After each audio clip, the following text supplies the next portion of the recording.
Nama saya Injilia Desgia Kawalot, tingkat 2 dari Section A.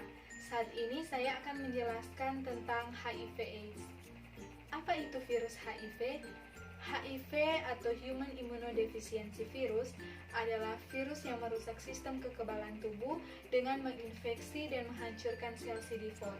Semakin banyak sel CD4 dihancurkan, maka kekebalan tubuh akan semakin lemah sehingga rentan terkena berbagai penyakit. Nah, infeksi virus HIV ini jika tidak ditangani, maka akan berkembang menjadi AIDS atau Acute Immune Deficiency Syndrome. Nah, AIDS ini adalah stadium akhir dari infeksi virus HIV. Nah, kita perlu tahu cara penularannya itu bagaimana. Penularan HIV ini terjadi saat darah, sperma, dan cairan vagina ini dari orang yang sudah terinfeksi masuk ke tubuh orang lain yang tidak terinfeksi. Hal ini dapat terjadi melalui berbagai macam cara, antara lain yang pertama itu hubungan seks. Infeksi HIV dapat terjadi melalui vagina maupun dubur atau anal.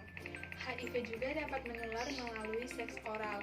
Akan tetapi, penularan seks oral ini akan terjadi bila terdapat luka terbuka pada sang penderita, misalnya gusi berdarah ataupun sariawan. Yang kedua, berbagi jarum suntik. Berbagi penggunaan jarum suntik dengan penderita HIV adalah salah satu cara seseorang bisa tertular HIV. Misalnya menggunakan jarum suntik bersamaan saat menggunakan atau membuat tato. Yang ketiga itu transfusi darah. Penularan HIV dapat terjadi pada seseorang yang menerima donor darah dari penderita HIV. Selain itu, HIV juga dapat menular melalui ibu hamil kepada janin yang dikandungnya. Penularan HIV ini dapat terjadi pada anak pada saat proses melahirkan dan pada saat menyusui. Terdapat 3 tahap inkubasi HIV ini. Penting bagi Anda untuk mengetahui gejala dari masing-masing tahap ini, agar Anda bisa langsung ke dokter dan membuat perawatan agar HIV ini tidak mencapai pada tahap akhir inkubasi atau AIDS. Masa inkubasi HIV sangat beragam, tergantung dari berapa usia orang tersebut terkena HIV dan bagaimana sistem kekebalan tubuhnya. Semakin baik sistem kekebalan tubuhnya, maka semakin panjang juga masa inkubasinya. Begitu juga sebaliknya, semakin buruk sistem kekebalan tubuhnya, maka semakin pendek masa inkubasinya. Rata-rata inkubasi HIV adalah 5-10. Yang pertama, masa inkubasi HIV tahap awal.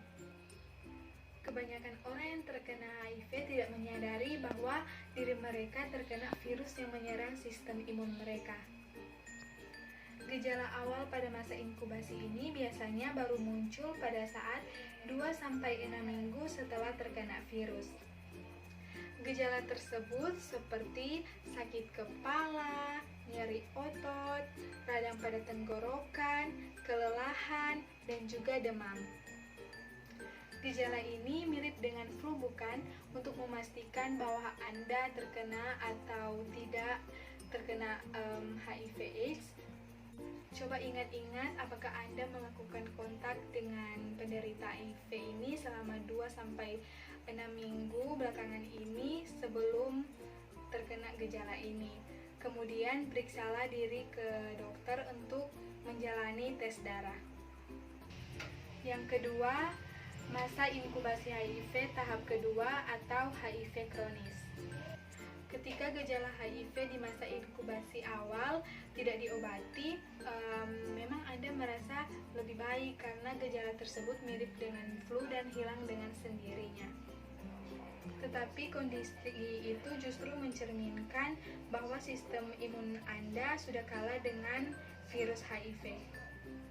Meski demikian, belum terlambat jika Anda memulai pengobatan HIV. Yang ketiga, masa inkubasi HIV tahap akhir atau AIDS. Ketika Anda mengidap HIV, sangat penting untuk Anda untuk melakukan kontrol kepada dokter, karena dokter akan memantau level CD4 di dalam darah Anda. Kadangkala AIDS juga bisa diketahui dengan berbagai macam gejala seperti demam di atas 37,8 derajat Celcius dan tidak sembuh-sembuh, berat badan turun drastis, sakit kepala yang tidak mereda, batuk terus-menerus, dan sesak nafas. Meskipun sampai saat ini belum ada obat untuk menyembuhkan HIV, tetapi ada jenis obat yang dapat memperlambat perkembangan virus ini. Jenis obat ini disebut dengan antiretroviral atau ARV. ARV bekerja untuk menghilangkan unsur yang dibutuhkan virus HIV, untuk menggandakan diri dan mencegah virus HIV menghancurkan sel CD4. Ada beberapa jenis obat ARV, antara lain efavirenz, etraviren, nevaripin, lamivudin, dan sidofudin.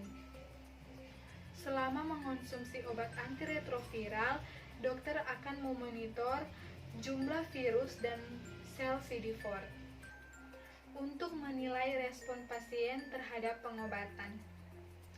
Pasien harus segera mengonsumsi ARV begitu didiagnosa menderita HIV, agar perkembangan virus HIV ini dapat dikendalikan. Menunda pengobatan hanya akan membuat virus ini merusak sistem kekebalan tubuh dan meningkatkan resiko penderita HIV ini terserang AIDS.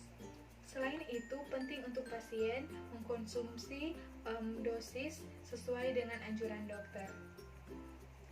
Melewatkan konsumsi obat akan membuat virus ini berkembang lebih cepat.